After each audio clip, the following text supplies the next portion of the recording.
말씀드린 대로 우리 주기도문 지금 공부하고 있습니다. 오늘 두 번째 주로, 지난주에는 저희가 아시겠지만 이 첫째 줄에 하늘에 계신 우리 아버지라는 이 아버지에 집중해서 공부를 했습니다. 제가 여러분에게도 말씀드렸지만 기독교를 가장 모든 종교와 독특하게 하는 것, 모든 종교가 자기 신이 있고 또 어떤 종교는 심지어 창조주가 있기도 합니다. 그러나 기독교만 그 신을 아버지라고 고백합니다. 다른 종교에서도 물론 상징적으로나 피겨러티브하게 은유적으로 아버지라고 얘기하는 데가 있을 수도 있어요. 그러나 우리는요, 하나님을 정말 아버지라고 하는 겁니다. 그건 예수님께서 이 세상에 인간으로 내려오셨기 때문에만 가능한 일이에요. 하나님은 하나님이시고 하나님은 신이시고 우리는 인간이기 때문에 우리가 하나님의 피조물도 될 수 있고 그렇지만 하나님의 진실한 자녀는 그동안 아니었습니다. 아무도 구약에서 하나님을 그렇게 부르지 않았어요. 그러나 예수님이 인간으로 내려오신 순간부터 예수님이 하나님의 아들이신 예수님이 독생자 인간으로 내려오셔서 실제로 인간으로 아버지와 아들의 관계를 맺으시고, 그리고 우리가 지난주에 보았듯이 이 마태복음 12장에서 예수님이 누구든지 하늘에 계신 내 아버지의 뜻대로 하는 자가 내 형제요, 내 자매요, 어머니라 이렇게 하셨기 때문에 우리를 입양시켜 주신 것입니다. 그래서 우리가 심지어 마귀의 자녀였을 때도 있었고 불순종의 자녀였고 하나님의 자녀가 아니었고 하나님과의 관계가 있었어도 단순히 피조물의 관계였다가 이제 진실로 하나님의 자녀가 되는 관계를 예수님을 통해서 맺는 것입니다. 이 하나님의 진실한 자녀가 하나님이신 예수님을 통해서 맺는 건요, 정말 기독교밖에 없습니다. 그렇기 때문에 예수님이 중요하신 거예요. 예수님이 하나님과 인간이시로 오셔서 하나님의 독생자로 우리와 관계를 맺어 주신 것입니다. 그래서 우리가 기도하실 때 아버지라고 꼭 기도하십시오. 저도 습관적으로요, 그렇게 기도 안 하더라고요. 제가 봤는데 제가 잘 쓰는 단어는 하나님, 또는 저는 또 주님을 이렇게 잘 써요. 저는 이렇게 주님 이 기도를 잘 하는데 저도 지난주에 이 기도를 나누고 의식적으로 매 순간 기도할 때마다 주님이라고 안 부르고 하나님이라고 안 부르고 아버지라고 부르면서 기도하려고 노력했습니다. 여러분 주기도문 공부하시는 동안에는 주기도문에 있는 기도를 한번 기도해 보세요. 그래서 기도하실 때마다 아버지라고 꼭 부르면서 감동을 느끼시면서 기도하시겠습니다. 그런데 그냥 아버지가 아닙니다. 그냥 아버지가 아니죠. 우리가 아버지가 다 있습니다. 그죠? 우리가 아버지가 다 있기 때문에 그냥 아버지라고 부를 때 감동이 없을 수도 있어요. 집에서 어렸을 때부터 늘 아버지를 불렀지 않습니까? 그런데 예수님이 가르쳐주신 아버지는 그냥 아버지가 아니라 하늘에 계신 아버지입니다. 그래서 예수님이 하늘에 계신 우리 아버지여라고 기도하라고 말씀하신 거예요. 하늘에 계신 아버지와 우리 아버지는 물론 다릅니다.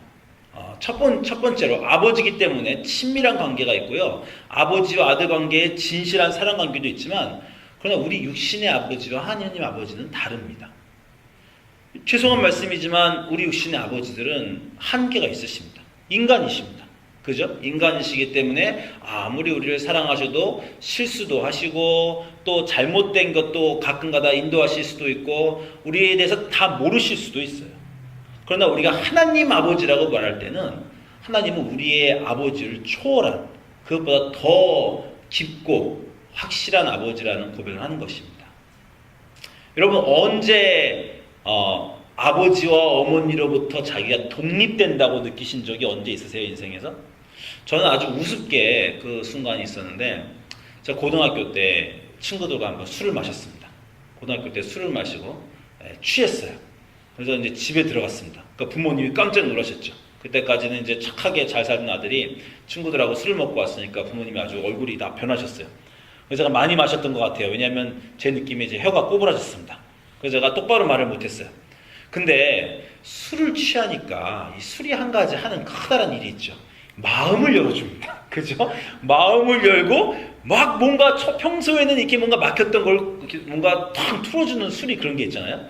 그 제가 여러분도 아시겠지만 제 세대까지는 한국에서 아버지와 아들이 대화가 거의 없었습니다. 아버지는 이 가부장적인 아버지, 그래서 아들과 대화가 거의 없죠. 그래서 제가 아버지와 대화를 하고 싶다는 생각을 감히 했어요. 그래서 술을 먹고 들어왔는데 아버지 저랑 오늘 얘기 좀 합시다. 제가 이렇게 얘기를 했어요.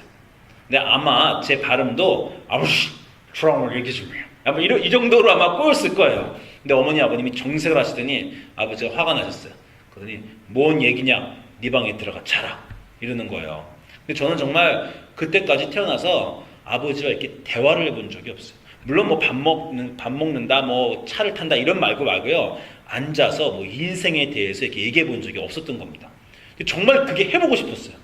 술 기운을 빌어서 내가 해버리라서 아버지 진짜 중요해. 오늘 나하고 진짜 얘기 좀 합시다. 여기 아버지 앉아보세요. 내가 아버지한테 진짜 할 말 있어.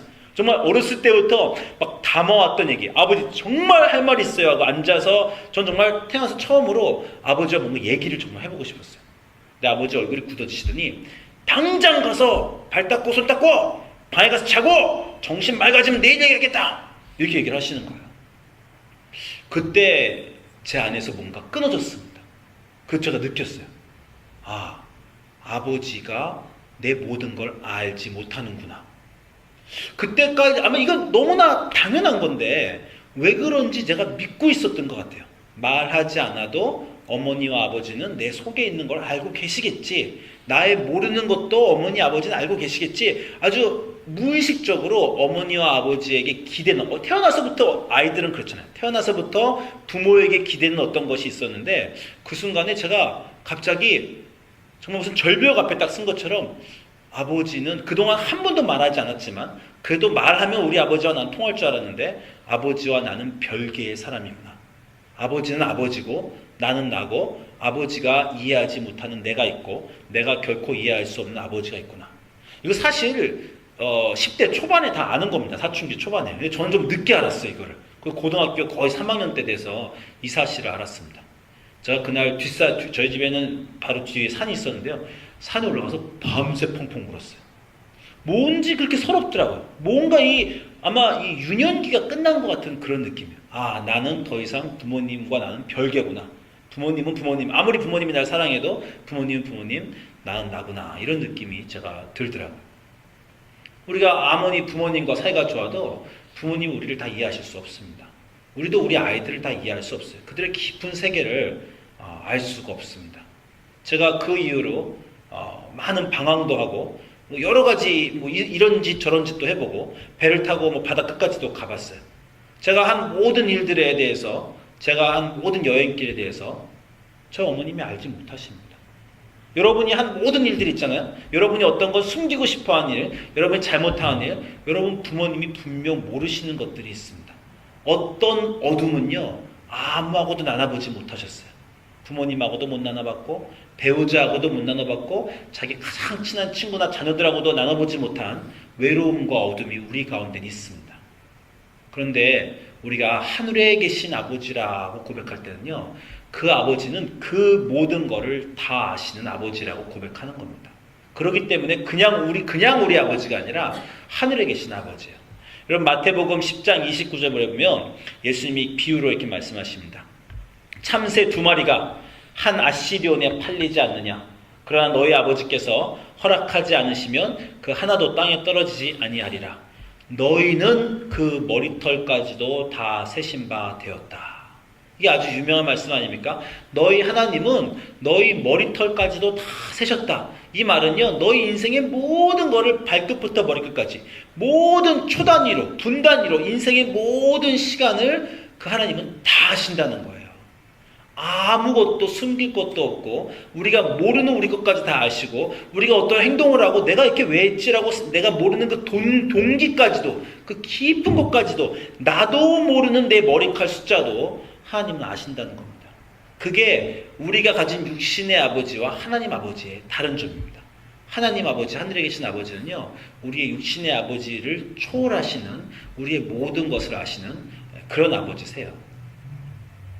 제 어머니가 저를 제일 사랑하시는 분일 거다라는 생각에 제가 지금도 의심이 없지만 저희 어머니가 저 어렸을 때요, 저한테 이런 말씀을 하셨어요. 야, 너는 이름을 못 외우니 목사는 하지 마라.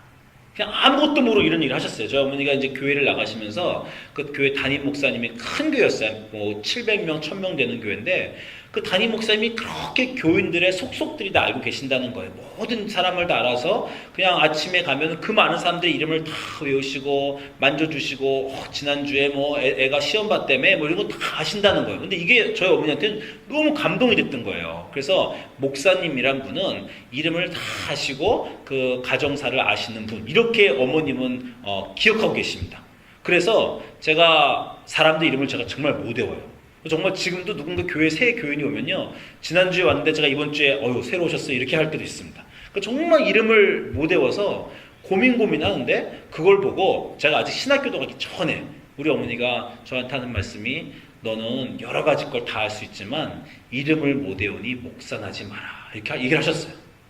참 아들이 목사가 될 줄 어떻게 아시고 딱 그거는 하지 말라고 그러셨는지, 그것만 하지 말라고 하셨는데 제가 그렇게 됐습니다. 근데 우리 어머니가 모르는 게 하나 있어요, 저에 대해서. 저는요, 이름을 못 외우니까요, 이름을 공부합니다. 제가 이번에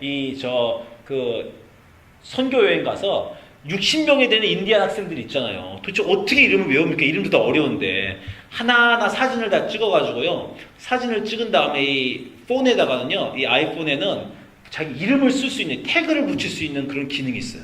그래서 학생들 한 명 한 명 사진 다 찍어서 제가 이름을 다 썼어요. 이름 다 써가지고 쉬는 시간 날 때마다, 점심 먹을 때마다 학생들 이름 사진 보면서 이름을 외웠습니다. 제가 처음 미국 교회 다운힐을 갔을 때도 이렇게 했어요. 사람들이 이 사진 다 찍어서, 그러니까 제가 분명 다른 사람보다 이름을 늦게 외우는데, 이름을 늦게 외우니까 거꾸로 적어서 공부하게 되더라고요. 그래서 결국 2, 3일 지나면 제가 다른 사람보다 훨씬 더 이름을 잘 외웁니다. 공부했으니까. 그러니까 저희 어머님은 제가 이름을 못 외운다는 거는 아셨는데, 이름을 못 외워서 공부를 할 수 있다는 거는 모르셨던 거예요. 제가 좋아하는 성경 구절 중에 욥기 39장에 타조에 대한 얘기가 있습니다. 참 재밌는 구절이에요. 하나님이 타조에 대해서 이렇게 말씀하십니다. 욥기 39장 13절 보니까, 타조는 즐거이 날개를 치나 학의 깃털과 날개 같겠느냐. 그것이 알을 땅에 버려두어 흙에서 더러워지게 하고 발에 깨어질 것이나 들 짐승에게 밟힐 것을 생각지 아니하고, 주께서 생각지 아니하고, 구절이 거기서 없네요. 19절인데 그 절이 없네요. 근데 어쨌건 타조는, 제가 성경책을 보겠습니다. 타조는 즐거이 날개를 치고 학과 같다라고 말씀하시면서, 타조가 다른 새와 참 다르지 않습니까? 여러분 아시듯이 타조는 정말 못생겼어요. 그렇죠? 못생겨서 즐거이 날개를 치나 다른 새처럼 이쁘지 않다는 겁니까? 그리고 저는 이거 실제로 동물의 왕국에서 이게 맞는지 모르지만, 이 성경 구절에 보면 타조는 새끼를 관여치 않는데요. 그래서 알을 낳고도 챙기지 않는답니다. 그래서 이 구절을 보면 그것이 14절부터, 그것이 알을 땅에 버려두어 모래에서 더러워지게 하고 발에 깨어질 것이나 들짐승에게 밟힐 것을 생각지 아니하고 그 새끼에게 무정함이 제 새끼가 아닌 것처럼 하며 그 구로한 것이 헛되게 될지라도 괴념치 아니한다. 이 타조에 대해서 그렇게 말씀을 하십니다.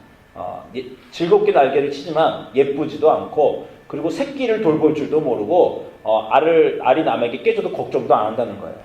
그런데 그 이유를 신한 39장 17절 보니까, 이는 하나님 내가 지혜를 풍부하지 아니하며 총명을 주지 아니함이라.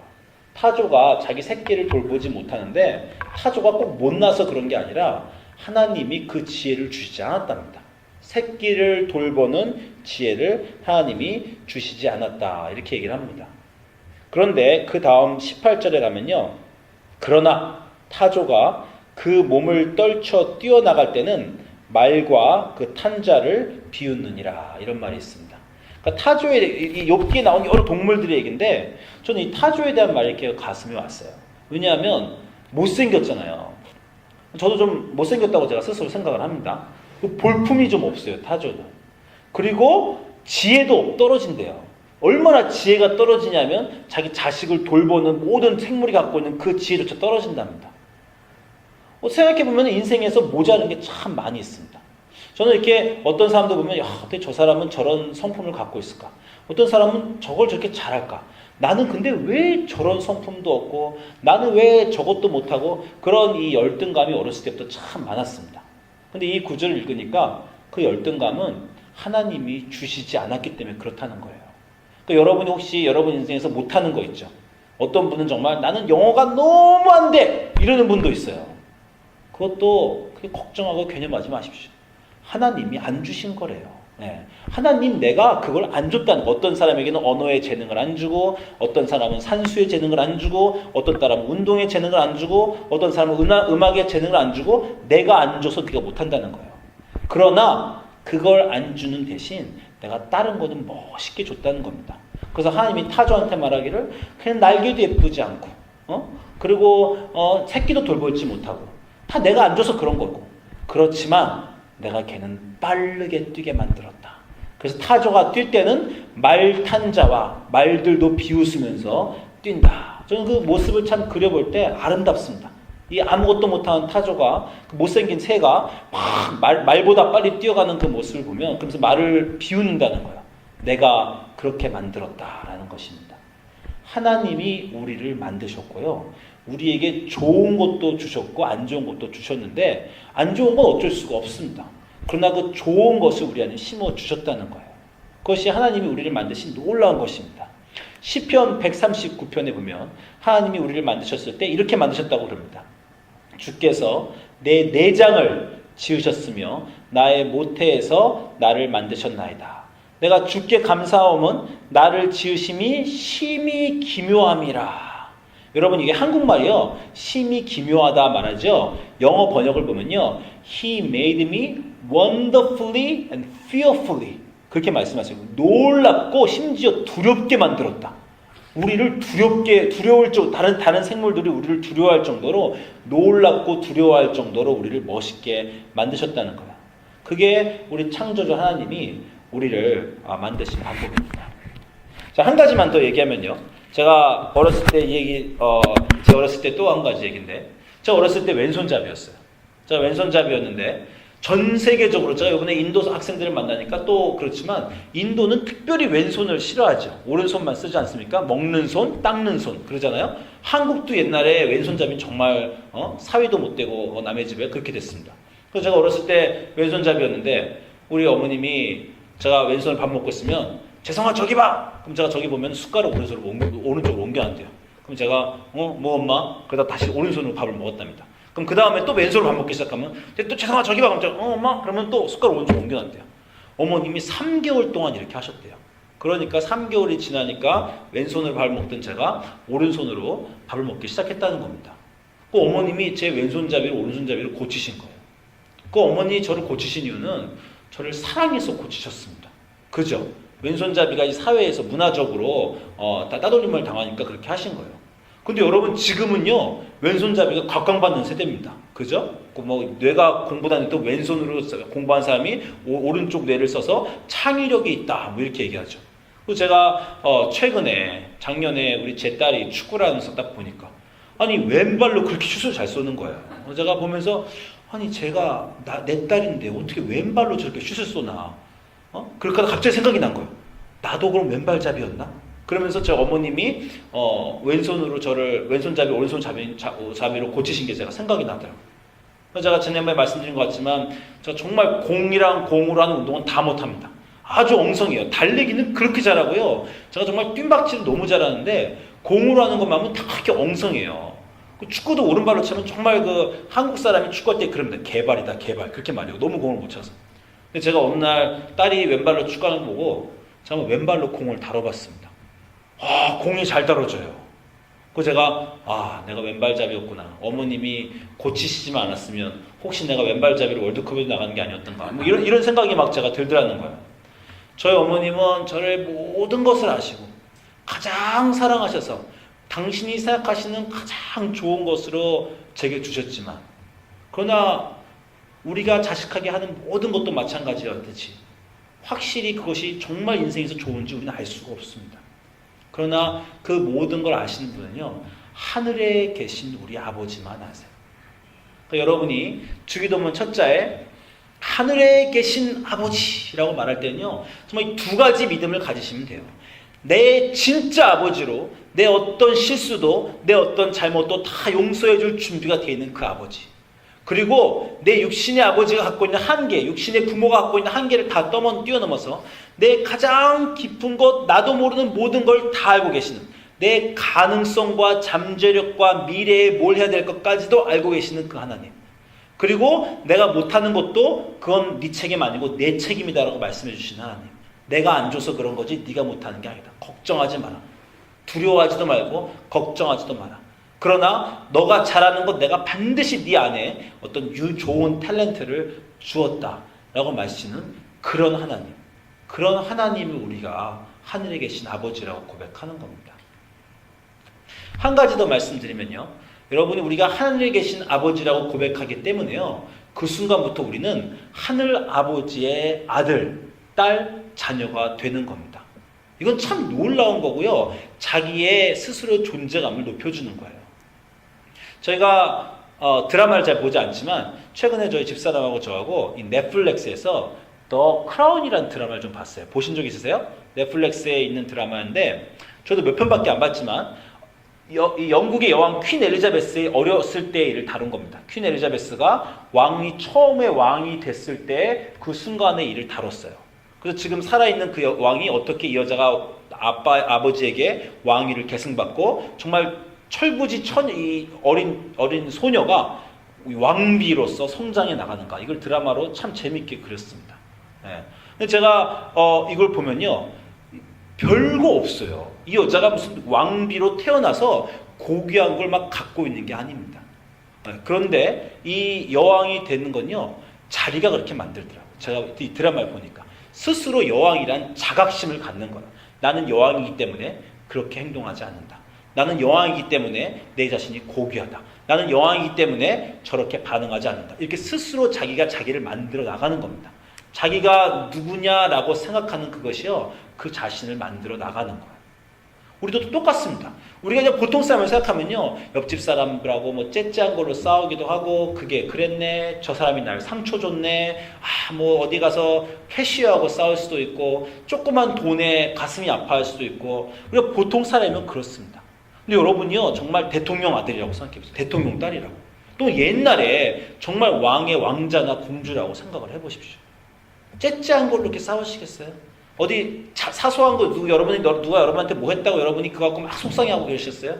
여러분이 그렇게 위대한 왕의 자식인데, 여러분이 하늘에 계신 내 아버지라고 고백할 때요, 나는 하늘 아버지의 아들, 나는 하늘 아버지의 딸, 이렇게 기도하시는 겁니다. 그러면서 인생에 있는 자잘한 것들을 극복하세요. 나는 그렇게 대단한 하나님의 자녀인데 내가 그런 조그만 돈 문제 때문에 가슴 아파할 일 없다. 남들이 나에게 이렇게 자그마하게 잘못한 것 때문에 내가 그것 때문에 시달려서 거기 묶여있을 필요도 없다. 나는 더 고귀한 존재고 더 중요한 인물을 갖고 있고 더 위대하게 살 사람이다 라고 이렇게 스스로 자각심을 가지시는 게 좋습니다. 그게 하늘 아버지의 자녀된 특권입니다. 그 다음에요, 한 단어를 더 봐야 되는데, 저희가 아버지도 봤고요, 하늘에 계신도 봤는데요, 하늘에 계신 우리 아버지입니다. 저도 무의식적으로 하늘에 계신 내 아버지라고 말하는데요, 예수님이 너희는 이렇게 기도하라, 하늘에 계신 내 아버지라고 기도하라고 가르쳐주지 않았습니다. 하늘에 계신 우리 아버지라고 기도하라고 가르쳐주셨어요. 하늘에 계신 우리 아버지라고 할 때는 곧바로 하늘에 계신 김현희의 아버지, 하늘에 계신 조희 집사님의 아버지, 하늘에 계신 우리 조민수 집사님의 아버지도 되는 겁니다. 제가 하늘에 계신 내 아버지면 남의 아버지면요, 우리 아버지면요, 우리가 다 예수 그리스도 안에서 형제 자매가 되기 때문에 하늘에 계신 우리 아버지는요, 다른 사람의 아버지라고 내가 고백하는 겁니다. 제가 아까 말씀드렸다시피요, 주중에 기도할 때마다 이 첫 줄을 기도하려고 정말 노력했습니다. 기도할 때마다 하늘에 계신 우리 아버지. 제 인생이요, 흔들렸어요, 이번 주중에. 왜 흔들렸냐면요, 여러분 아시지만 우리 옆에 홈리스들이 있습니다. 그죠? 우리 교회에 다니는 홈리스가 있는데, 케빈하고 샬롯이 있는데, 샬롯이 지지난주에 넘어져서 이빨 4개가 깨졌어요. 앞니 얼굴이 다 상처가 났어요. 그리고요, 지난주에 여러분 아시지만 폭풍이 오지 않았습니까? 엊그저께 막 창문이 밤새도록 흔들렸잖아요. 제가 기도하면서요, 하늘에 계신 샬롯의 아버지. 이 기도가 나오는 거예요. 그 전까지는요, 제가 그냥 그 사람이 내가 기독교이니까 안 된 사람들 도와줘야지 이렇게만 생각하다가요, 일주일 내내 하늘에 계신 우리 아버지, 하늘에 계신 내 아버지는 하늘에 계신 제인의 아버지고, 하늘에 계신 스티브의 아버지고, 하늘에 계신 제니퍼의 아버지고, 제가 이렇게 이 하늘에 계신 우리 아버지라고 고백하니까요, 내가 생각하는 여러 사람들이 다 떠오릅니다. 내가 옛날에 싫어했던 사람도 그 사람의 아버지도 되시는 거고, 내가 업신여겼던 그 사람의 아버지도 되는 거고, 제 이웃에 있는 아버지도 되는 거고, 제 모든 아는 사람의 아버지가 다 되세요.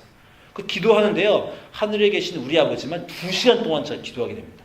하늘에 계신 우리 아버지. 그랬다면 또 이따 딴 사람 생각나고, 그 사람의 아버지도 되면 그 사람 생각도 하죠. 근데 정말 주중에요, 우리 홈리스들이 너무 많이 생각이 나는 거예요. 옛날에는 내가 잘해줘야지 생각을 하다가도 깊이 안 들어갔습니다. 근데 이번엔 정말 주중 내내 분명 이 샬롯의 아버지인데, 샬롯의 아버지가 이빨 깨진 샬롯, 지금 추운 데서 폭풍이 와서 비 맞고 있는 샬롯이 얼마나 바깥에 있는 이 샬롯의 아버지가, 그 아버지가 가슴이 아플까. 기도할 때마다 이 하늘에 계신 우리 아버지라고 기도할 때마다 그런 생각이 납니다. 여러분, 한국에 그 웃긴 속담 있잖아요. 무슨 속담이 있습니까? 웃긴 얘기인데, 어느 어머니가 두 아들이 있었지 않습니까? 한 명은 집신장수고 또 한 명은 우산장수였다지 않습니까? 그러니까 날씨가 맑으면은 집신장수 아들은 장사가 잘 돼요. 그렇지만 어머님은 우산장수 아들이 장사가 안 될 텐데요, 걱정하신다는 거고, 비가 오면 우산장수 아들은 장사가 잘 되는데 집신장사가 장사가 안 되니까 또 걱정하시더라는 거예요. 이 얘기가 부모님의 사랑을 보여주는 거 아닙니까? 부모님이 여러 명의 자식이 있어서 한 명이 잘 지내서 기쁘지만 또 한 자식, 못 지내는 자식 때문에 가슴이 아픈 부모님의 얘기를 이 얘기가 담고 있습니다. 여러분, 우리가 하늘에 계신 우리 아버지, 정말 세 단어예요. 하늘에 계신 우리 아버지. 이게 주기도문의 첫 줄인데요, 이 세 단어만 잘 이해하시고 기도하시면요, 인생이 바뀝니다. 하나님이, 창조자 하나님이 내 아버지시다. 내 아버지시는 내 육신의 아버지가 아니라 하늘에 계신 나의 모든 것을 아시는 그 아버지로 나는 그 아버지의 자녀다. 그 아버지는 나만의 아버지가 아니라 내 주변의 모든 사람, 우리의 아버지로, 그 아버지가 나 외에 다른 사람들의 아버지가 되시며 그들을 위해서도 가슴이 아프시다. 이것만 기도하면요, 이것만 기억해도 인생이 바뀝니다. 기도할 때 이거 외에도 할 것도 없습니다. 사실 이 세 가지만 계속 기억하시면 돼요. 여러분, 제가 다시 말씀드리지만 이번 주중 내내 기도하실 때마다 생각해 보세요. 기도하실 때마다 저도 다시 습관적으로 자꾸 내 하나님이라고 저도 많이 기도합니다. 저도 일부러 내 하나님 아니야, 우리 아버지라고 기도하자. 내 주님 아니야, 마이 롤드가 아니고 우리 아버지라고 기도하자. 하늘에 계신 우리 아버지. 기도하실 때마다 이 첫 줄을, 주기도문 첫 줄을 기억하시고 하늘에 계신 우리 아버지라고 계속해서 기도해 보세요. 그 깊은 뜻, 한 단어 한 단어 하늘에 계신 우리 아버지의 각각의 뜻이 이해될 때 우리 인생이 변하고 참 주님이 가르쳐주신 이 첫 번째 기도의 뜻을 우리가 알게 됩니다. 지금 잠깐 우리 기도하는 시간을 갖도록 하겠습니다. 한 2분 정도만 제가 여러분을 기도의 길로 초청해 드릴 텐데, 다른 거 기도하지 마시고요, 하늘에 계신 우리 아버지, 음악이 있습니다. 음악이 있어요. 하늘에 계신 우리 아버지만 되뇌보세요. 하늘에 계신 우리 아버지를 계속 되뇌시면서요, 좀 변화를 줘서 하늘에 계신 다른 사람의 이름도 대면서, 다른 사람의 하늘에 계신 좌안의 아버지, 여러분이 아는 딴 사람이 있잖아요. 하늘에 계신 우리 박지사님의 아버지, 여러 사람 이름도 한번 기억해 보시고, 여러분이 미워하시는 사람, 또 싫어하는 사람 이름도 기억해 보시고, 그분들의 아들 이름도 된다는 것도 기억하시고, 그리고 꼭 내 아버지고 하늘에 계신 각각의 의미를 놓고 우리 한번 기도하는 시간 갖도록 하겠습니다. 우리 2분 정도만 기도하는 시간 갖도록 하겠습니다.